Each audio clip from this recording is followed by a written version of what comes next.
Quando o filho do dono da empresa assumiu como presidente, ele me mandou embora me chamando de preguiçosa e incompetente, além de colocar uma pessoa que eu chamava de amiga em meu lugar. Mas o que ele não sabia é que no dia seguinte eu aparecia com o pai dele para uma surpresa que mudaria tudo na empresa. Olá, seja bem-vindo ao canal Histórias Surpreendentes. Curta e se inscreva nesse canal, aproveite e ative as notificações. Comente aqui de qual cidade você está assistindo, vou adorar saber e deixar um coração no seu comentário. O despertador tocava todos os dias às 5:30 da manhã. Era quase automático, antes mesmo de abrir os olhos, eu já sabia que precisava levantar, tomar um banho rápido, engolir um café com pão seco e sair para pegar o ônibus das 6:15. Fazia esse trajeto há 7 anos. Trabalhar na empresa Torres Engenharia nunca foi um luxo, mas era meu sustento e, de certa forma, também meu orgulho. Entrei como auxiliar administrativa e, mesmo sem ter faculdade, com muito esforço e cursos técnicos, fui crescendo. Nunca cheguei a um cargo de gerência, mas cuidava de praticamente tudo no setor financeiro. Muitos diziam que a empresa rodava graças a mim, mas eu nunca deixei isso subir a cabeça. Só queria fazer meu trabalho direito. E foi ali que conheci a Aline. Entrou como estagiária, vinda de uma faculdade particular renomada, e logo nos demos bem. Comecei a ajudá-la em tudo, ensinava como funcionavam os sistemas internos, quais planilhas preencher, como falar com fornecedores e até como lidar com o Sr. Augusto Torres, o dono da empresa. Ela se tornará minha sombra. Sempre carinhosa, dizia que eu era sua madrinha corporativa. E eu acreditava. A rotina começou a mudar quando o filho do dono, Davi Torres, assumiu a presidência. Jovem, recém-formado em administração nos Estados Unidos, chegou cheio de ideias modernas, mas com um olhar arrogante para tudo que fosse antigo. Eu já senti de cara, ele olhava para mim como quem vê algo obsoleto. A postura dele era fria, e em poucos dias, começou a fazer mudanças. Algumas eram até interessantes, mas a forma com que desprezava os funcionários antigos deixava o clima pesado. Foi numa terça-feira que tudo aconteceu. Recebi uma mensagem para comparecer à sala da presidência. Subi com o coração acelerado, sem saber o motivo. Davi estava lá, sentado de forma relaxada, e Aline, do lado, com um sorriso estranho, que eu nunca tinha visto antes. Ele foi direto: Dona Marcela, sua trajetória aqui já deu o que tinha que dar. Precisamos de gente dinâmica, com visão moderna. Aline vai assumir seu lugar a partir de hoje. Você está dispensada. Não houve discussão. Ele ainda fez questão de dizer, na frente dela: você é preguiçosa e medíocre. Surpreende ter durado tanto tempo. Fiquei imóvel por alguns segundos. A dor foi maior pela presença de Aline, que não disse uma palavra em minha defesa. Apenas sorriu, como se aquilo fosse parte de um plano que ela guardava há anos. Não chorei.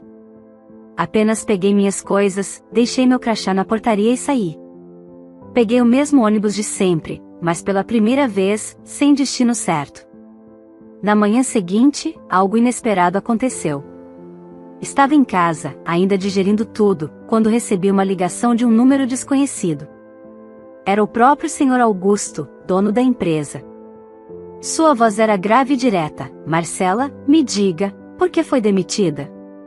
Falei brevemente, sem emoção. Ele ficou em silêncio por um momento e então disse apenas: preciso que venha até a empresa. Agora. Cheguei na sede e fui conduzida direto à sala de reuniões. Quando entrei, lá estavam Davi e Aline, sentados, com olhares nervosos. O Sr. Augusto entrou logo depois, com expressão séria. Colocou uma pasta sobre a mesa e, diante de todos, revelou: há 2 anos, Marcela comprou 50% das ações minoritárias da empresa, com meu apoio. Ela é sócia. E a funcionária mais dedicada que esta empresa já teve. Quero saber por que você a demitiu, Davi. O silêncio que se seguiu foi absoluto. Aline empalideceu. Davi ficou sem reação, engolindo seco. E foi então que dei um passo à frente, respirei fundo e disse: acho que é hora de mudar algumas coisas por aqui. E naquele momento, tudo começou a virar. O silêncio na sala pesava como chumbo. Davi mantinha o olhar fixo nos próprios sapatos, como se buscasse no chão uma explicação para o que havia feito. Aline, por sua vez, tentava manter a postura, mas sua expressão traía o desconforto. O Sr. Augusto, com os braços cruzados, observava os dois como um pai desapontado, e, de fato, era. Só que naquele momento, ele não falava como pai. Falava como o verdadeiro fundador da Torres Engenharia, um homem que construiu a empresa com suor e respeito. Não posso obrigá-la a permanecer aqui, Marcela, disse ele, voltando-se para mim. Mas quero que saiba que minha intenção ao vender as ações era justamente garantir que, se algum dia eu me ausentasse, a empresa não caísse nas mãos erradas. Concordei, sem pressa. Eu ainda digeria tudo aquilo. Não era só a surpresa da atitude dele, mas o misto de dor e decepção que pulsava dentro de mim. Por mais que meu nome estivesse agora ligado à estrutura da empresa de forma concreta, emocionalmente eu ainda sentia a ferida aberta da traição. Vou pensar, respondi, mantendo a calma. Não volto por status, nem para provar nada. Se eu voltar, será pela empresa e pelas pessoas que ainda a carregam de verdade. Levantei-me e saí. Não olhei para Davi. Não olhei para Aline. Mas pude sentir o peso do meu silêncio cair sobre os ombros dos dois. Aquela não era uma vitória, era apenas o início de algo maior, e eu ainda precisava decidir como iria conduzir os próximos passos. Nos dias seguintes, permaneci em casa. Li e reli os relatórios que o Sr. Augusto havia me deixado, analisei as últimas decisões da nova gestão e me reuni com um advogado para revisar meu acordo de acionista. Não seria apenas uma volta ao trabalho. Seria uma reconstrução. E eu queria fazer isso do jeito certo. Foi então que recebi um e-mail de uma funcionária do setor de recursos humanos. O conteúdo era curioso, um pedido de reunião informal com alguns membros antigos do quadro, pessoas que eu conhecia há anos. Eles queriam me encontrar em um café perto da empresa. Fui. Ao chegar lá, estavam presentes 5 funcionários, todos do antigo time de finanças e contabilidade. Rostos amigos, olhares esperançosos. Um deles, o Felipe, que era analista sênior, foi direto: Marcela, a empresa mudou desde que você saiu. Tudo virou número, pressão e metas absurdas. A Aline mudou completamente. Está fria, autoritária, e Davi, bom, ele acha que manda em tudo. Mas está afundando a empresa, mesmo sem perceber. Eles vivem dizendo que agora é o novo tempo da empresa, mas o ambiente virou tóxico, completou Camila, que trabalhava na controladoria. A gente sente falta de como você fazia as coisas. Direto, honesto, com respeito. Aquela conversa acendeu algo dentro de mim. Eles não estavam ali apenas para desabafar. Era um pedido de socorro velado. E naquele momento, percebi que não se tratava mais de orgulho ferido ou vingança silenciosa. Era sobre preservar algo que havia sido construído com valores, algo que podia se perder de vez. No dia seguinte, voltei à empresa. Mas desta vez, entrei pela porta principal, de cabeça erguida. Os olhares curiosos surgiram imediatamente, alguns de espanto, outros de alívio. A recepcionista, que já me conhecia, quase deixou cair a caneta ao me ver. Bom dia, Marcela, quer dizer, senhora Marcela, disse, ajeitando-se. Pode continuar me chamando só de Marcela. Ainda sou a mesma, respondi com um sorriso discreto. Fui direto para a sala de reuniões. O Sr. Augusto já me esperava com alguns documentos prontos. Formalizamos minha volta como acionista ativa e conselheira administrativa com poder de veto. Eu não assumiria um cargo operacional ainda, mas teria voz e influência. Enquanto isso, Davi não conseguia esconder a insatisfação. Tentou argumentar, tentou forçar a autoridade do cargo, mas as cláusulas do contrato o limitavam. Ele havia esquecido que, embora presidente, ainda respondia ao conselho. E agora, eu era metade dele. Aline tentou manter a postura, mas seus olhos revelavam inquietação. Já não me chamava mais de madrinha, nem de amiga. Apenas me cumprimentava com um aceno tenso e uma expressão sem graça. Ela sabia que algo havia mudado, e não era apenas meu status. Antes de deixar o prédio naquele dia, parei por alguns minutos no corredor onde ficava meu antigo setor. Olhei ao redor, respirei fundo e sorri. Ainda havia muito o que fazer, muitos nós para desatar, e, principalmente, muitas verdades para emergir. Mas uma coisa era certa, eu estava de volta. E desta vez, pronta para transformar não só a empresa, mas a mim mesma também. A volta oficial mexeu com os alicerces da empresa mais do que eu poderia imaginar. O burburinho nos corredores era inevitável, assim como os cochichos nos elevadores. Em apenas 2 dias, os funcionários começaram a mudar a postura, não por medo, mas por esperança. Alguns vinham discretamente até minha nova sala, sem fazer alarde, apenas para desejar boas-vindas ou sussurrar: "Estávamos torcendo por você." Enquanto isso, Davi parecia cada vez mais acuado. A imagem do executivo jovem e inovador começou a rachar. Ele continuava dando ordens, tentando manter a aparência de controle, mas as falhas na gestão eram cada vez mais visíveis.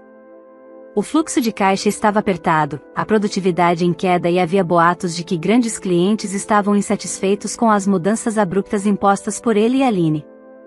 Mesmo com meu retorno, ainda não me envolvi diretamente nas decisões operacionais. Minha função como conselheira me dava acesso a tudo, mas escolhi observar em silêncio. Eu queria entender onde estavam os pontos frágeis. E encontrei muitos. Comecei a perceber que Aline estava exercendo um poder informal enorme. Embora fosse apenas gerente do setor financeiro, atuava como se fosse vice-presidente. Aprovações que deveriam passar pelo conselho estavam sendo executadas com a assinatura de Davi e a articulação dela. Havia algo errado ali. Em uma tarde de quarta-feira, pedi para o Felipe, o analista sênior que havia me procurado no café, investigar alguns relatórios de despesas e contratos fechados nos últimos 3 meses. Em menos de 24 horas ele me trouxe um dossiê detalhado. Nele, constava que a Aline havia aprovado a contratação de uma empresa de consultoria fictícia, com pagamentos mensais de R$20 mil. O nome da empresa? Bravum Estratégias Limitada. E o mais curioso, registrada em nome de um primo de 2º grau dela, morador de outra cidade. Levei os documentos ao Sr. Augusto. Ele não disse uma palavra, apenas concordou e marcou uma reunião emergencial do conselho. A coisa começava a tomar outro rumo. Naquela mesma semana, algo inesperado aconteceu. Uma ex-funcionária, Ana Paula, me procurou por mensagem. Ela havia sido demitida poucas semanas após minha saída. Disse que na época, suspeitou de uma movimentação estranha no RH, algumas demissões estavam sendo forçadas para abrir espaço a conhecidos de Aline e Davi. Entre os nomes, estava o de uma mulher que era prima de Davi e que agora ocupava um cargo de supervisora sem sequer ter experiência na área.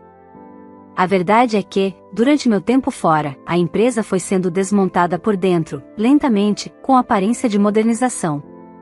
Mas por trás do discurso bonito, o que existia era favorecimento, fraudes e vaidade.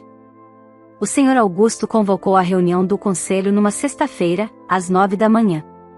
Cheguei cedo e me sentei à mesa junto com ele e outros 3 conselheiros externos. Quando Davi entrou, seu rosto estava fechado. Aline veio atrás, tentando disfarçar a tensão com um sorriso. "Essa reunião é sobre o quê?" perguntou Davi, com a voz impaciente. "Transparência", respondeu Augusto. "E consequências." Entreguei os documentos impressos a todos os presentes. Detalhei cada movimentação suspeita, os contratos ilegais e as demissões arbitrárias. Aline permaneceu em silêncio, mas Davi tentou argumentar: "Isso é armação. Só porque você quer o meu lugar, Marcela." Sempre foi invejosa. Não me abalei. Apenas cruzei os braços e disse: "Eu só quero justiça." Você usou seu cargo para beneficiar amigos, destratar funcionários e prejudicar as finanças da empresa. Isso não é inovação. Isso é irresponsabilidade. Um dos conselheiros, um advogado respeitado, interveio: "Davi, o que está em pauta aqui é uma violação do estatuto da empresa e abuso de poder administrativo. Isso pode ter consequências civis e criminais." A reunião terminou com uma medida cautelar. Davi seria afastado temporariamente da presidência enquanto as investigações internas prosseguiam. Aline foi suspensa até que se esclarecessem os contratos. Ambos saíram da sala sem olhar para trás. O clima na empresa mudou naquela mesma tarde. Alguns funcionários choraram de emoção, outros apenas suspiraram aliviados. Eu não sorri. Ainda não. Sabia que aquele era só o começo. A reconstrução exigiria tempo e firmeza. Naquele dia, sentei-me sozinha na sala de reuniões vazia. Olhei pela janela e pensei em tudo que tinha vivido ali dentro. A humilhação, a traição, o silêncio que engoli. Agora, eu estava em pé, e não apenas de volta. Eu estava no comando do meu próprio destino. E a verdade, essa sim, começava a se revelar. Afastados oficialmente, Davi e Aline deixaram temporariamente a empresa. Mas ninguém ali, nem mesmo eu, acreditava que isso significava o fim da história. Conhecendo os dois como conhecia, sabia que fariam de tudo para não perder o poder e, principalmente, para me atingir. Durante os dias seguintes à reunião do conselho, dediquei-me a organizar a auditoria interna e restabelecer a confiança dos departamentos, principalmente do financeiro e do comercial. O caos deixado por eles era grande, mas os colaboradores estavam sedentos por estabilidade e justiça. Começávamos, pouco a pouco, a reencontrar a ordem. No entanto, meu instinto não me deixava em paz. Algo me dizia que Davi e Aline não aceitariam a derrota tão fácil. E eu estava certa. Na semana seguinte, recebi uma intimação judicial. Davi havia entrado com uma ação pedindo a anulação da minha compra de 50% das ações, alegando que eu teria obtido vantagem ilícita com base em informações privilegiadas e que, na época da compra, o pai dele não estava em pleno estado mental devido a um problema de saúde. Era um golpe baixo. Alegações infundadas, mas suficientemente graves para chamar a atenção da mídia empresarial. A notícia vazou para um blog de finanças, e logo começou a circular entre investidores, colocando em xeque minha reputação.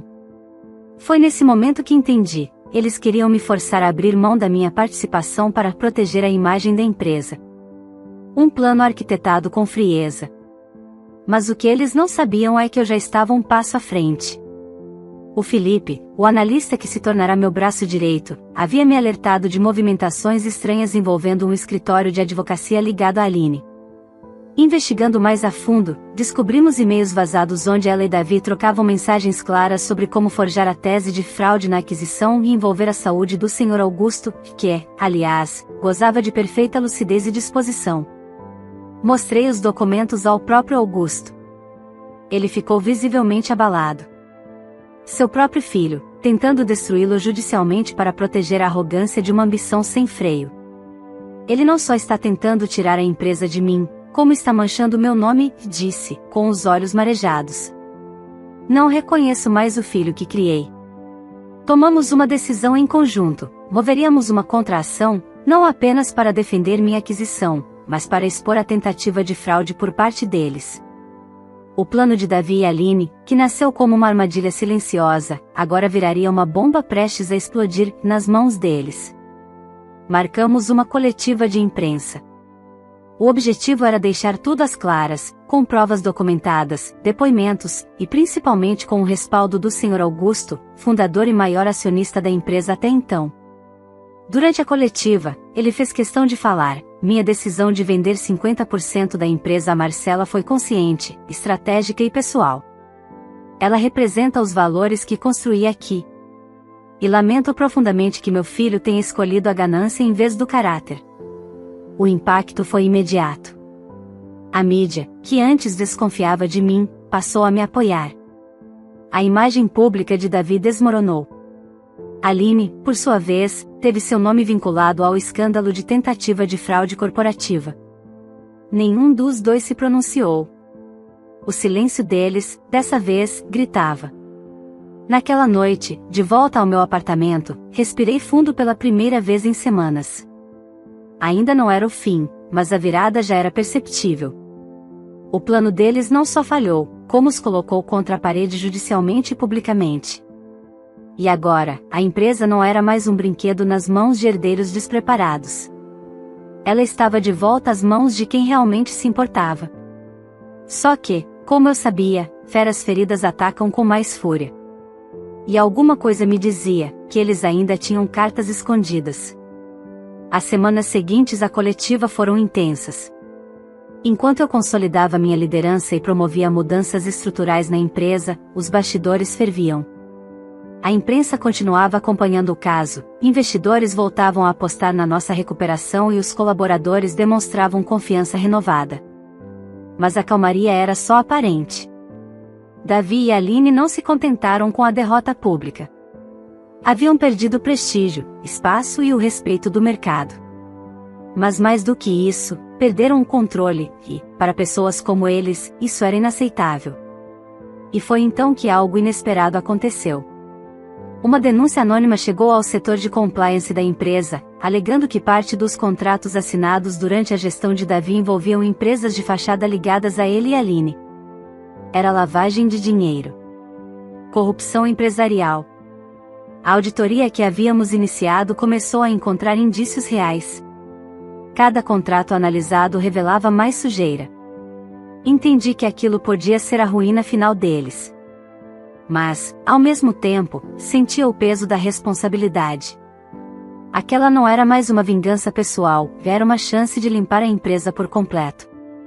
Era sobre justiça. Sobre proteger centenas de funcionários e a reputação da história construída por Augusto. Davi, percebendo que estava sendo encurralado, me procurou. Foi a primeira vez que nos encontramos desde sua saída. Ele me esperava no estacionamento do prédio sede da empresa, parado ao lado de um carro escuro com os vidros fumê. Você acha que ganhou, né? Disse, com o rosto endurecido e olhar sombrio. Mas não sabe com quem está lidando, Marcela. Eu sei sim, Davi. Com um homem que destruiu o legado do próprio pai e ainda acha que pode dar ordens como se fosse rei. Você ainda pode recuar. Vender suas ações. Sumir. Faço uma proposta justa. Eu ri. Pela primeira vez na vida, eu ri na frente dele sem medo. Porque agora ele já não podia me atingir como antes. Justa para quem? Para você sair impune e reconstruir sua vaidade em outro lugar? Não, Davi. Agora você vai aprender que tudo tem consequência. No mesmo dia, Aline também apareceu, tentando uma abordagem mais emocional. Me procurou no café da esquina onde eu costumava almoçar. Marcela, nós éramos amigas. Você sabe que eu só aceitei aquele cargo porque ele me prometeu uma oportunidade. Eu estava perdida. Perdida? Você ajudou a me colocar pra fora, Aline. Riu quando ele me humilhou. E agora vem bancar a vítima. Eu errei. Eu estava com medo. Cometi um erro. Não foi só um erro. Foi uma escolha. Ela baixou os olhos, sem conseguir responder. Levantou-se e saiu sem dizer mais nada. À noite, enquanto revisava os documentos da auditoria, recebi um e-mail anônimo. Nele, havia uma gravação, Davi e Aline conversando sobre suborno a um fiscal da Receita para esconder provas de contratos fraudulentos. Era a peça que faltava. Aquilo poderia levá-los à justiça criminal. Marquei uma reunião com o Sr. Augusto na manhã seguinte. Entreguei-lhe as provas. Ele me olhou com tristeza, mas também com firmeza. Meu filho escolheu o caminho errado. E agora precisa arcar com isso. Faça o que precisa ser feito, Marcela. Naquele momento, compreendi que meu papel ia além da empresa. Eu tinha em mãos a chance de encerrar um ciclo de impunidade e omissão. De mostrar que mulheres como eu, desacreditadas, subestimadas, injustiçadas, também sabiam lutar com verdade, estratégia e dignidade. Davi e Aline não sabiam, mas haviam me fortalecido. Cada humilhação, cada golpe, cada tentativa de apagamento havia construído uma versão de mim que nem eu conhecia. Mas a guerra ainda não estava vencida. No silêncio da madrugada, recebi uma notificação no celular. Aline havia entrado com uma liminar, tentando impedir a divulgação do relatório da auditoria. O jogo ainda não tinha acabado. Mas agora, eu ditava as regras. O relógio marcava 6 horas da manhã quando os agentes da Polícia Federal chegaram à casa de Aline. Ela ainda dormia. Foi levada algemada, em silêncio, sob o olhar curioso dos vizinhos e as câmeras das emissoras que, naquela altura, já acampavam na porta de sua residência há dias. A acusação era clara: corrupção ativa, formação de quadrilha e tentativa de obstrução de justiça. Horas depois, foi a vez de Davi. Estava escondido em um flat de luxo na zona sul de São Paulo, tentando articular apoio político e empresarial para salvar o que ainda restava da sua imagem. Mas não havia mais para onde correr. A gravação da conversa onde ele ameaçava minha integridade, aliada às provas de fraudes fiscais e desvio de verba, foi suficiente para o mandado de prisão preventiva. 2 imagens circulavam por todos os noticiários naquele dia: Aline, com os olhos baixos, tentando cobrir o rosto com um casaco, e Davi, de terno amarrotado, com o olhar de quem enfim entendeu que o castelo de cartas havia ruído por completo. Na empresa, o clima era de choque e alívio. Para muitos, ainda era difícil assimilar que tudo aquilo estava acontecendo de verdade. E para mim, confesso, também.